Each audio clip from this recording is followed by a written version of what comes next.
அனைவருக்கும் வணக்கம். பள்ளி கல்வித்துறை சம்மந்தமான ஒரு மிக மிக முக்கியமான அறிக்கை ஒன்று வெளியே இருக்குது.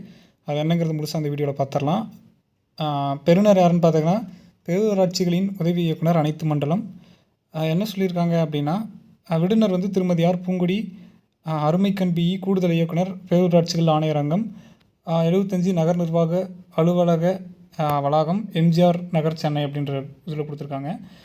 ஸோ என்ன கொடுத்துருக்காங்கன்னா, மாநில வரவு செலவு 2025 2026 பேரூராட்சிகள் ஆணையரகம் அரசு ஊழியர்களுக்கும் அவர்களது குடும்பங்களுக்கும் சம்பள கணக்குகளை பராமரிப்பதற்காக வங்கிகள் வழங்கும் பல்வேறு சலுகைகள் குறித்து சில விவரங்கள் கோரியது தொடர்பாக பார்வை என்னன்னு பார்த்தீங்கன்னா, இயக்குனர், கருவூலம் மற்றும் கணக்குகள் துறையினர் கடிதம் எண் இதெல்லாம் கொடுத்துருக்காங்க. ஸோ என்ன சொல்லியிருக்காங்க சிம்பிளாக நான் சொல்கிறேன்.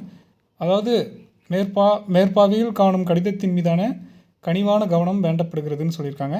அரசு ஊழியர்கள் இருக்காங்கள்ல, அவங்களோட சம்பள கணக்குகளை பராமரிக்கும் பல வங்கிகளில் டெர்ம் லைஃப் இன்சூரன்ஸ் பலன்கள், தனிநபர் விபத்து காப்பீடு, கடனுக்கான வட்டியில் சிறப்பு தள்ளுபடி போன்ற பல்வேறு சலுகைகள் வந்து பார்த்தோன்னா வழங்கிட்டு இருக்காங்க அப்படின்னு தெரிவிக்கப்பட்டுள்ளது.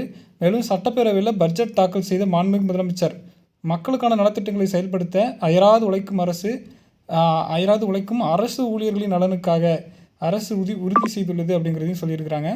அரசின் முயற்சிகள் பலனாக தமிழக அரசு ஊழியர்கள் சம்பள கணக்கை பராமரிக்கும் முக்கிய வங்கிகள் அரசு ஊழியர்களின் குடும்பங்களுக்கு பல்வேறு சலுகைகளை வழங்க முன்வந்துள்ளன எனவும் வங்கிகளில் வழங்கப்படும் சலுகைகள் குறித்து கீழ்காணும் விவரப்படி தெரிவிக்கப்பட்டுள்ளது என்றும் சொல்லியிருக்காங்க. ஓகேவா. விபத்து மரணம் அல்லது விபத்தால் நிரந்தர ஊனம் ஏற்பட்டால் அரசு ஊழியர்களுக்கு ரூபாய் 1 கோடி வரை தனிநபர் விபத்து காப்பீடு வழங்கப்படும் சொல்லியிருக்காங்க. விபத்தால் இருந்த அரசு ஊழியர்களின் திருமண வயதை எட்டிய மகள்களின் திருமண செலவுக்காக தலா ரூ.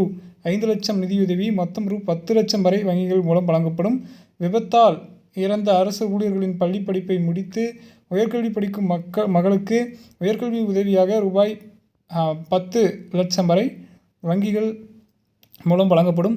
பணிபுரியும் காலத்தில் இயற்கை மரணம் ஏற்பட்டால் ரூபாய் 10 லட்சம் டேர்ம் லைஃப் இன்சூரன்ஸ் தொகையாக வழங்கப்படும் உள்ளிட்ட பல்வேறு கோரிக்கைகளை வந்து பார்த்தோன்னா சொல்லியிருக்கிறாங்க.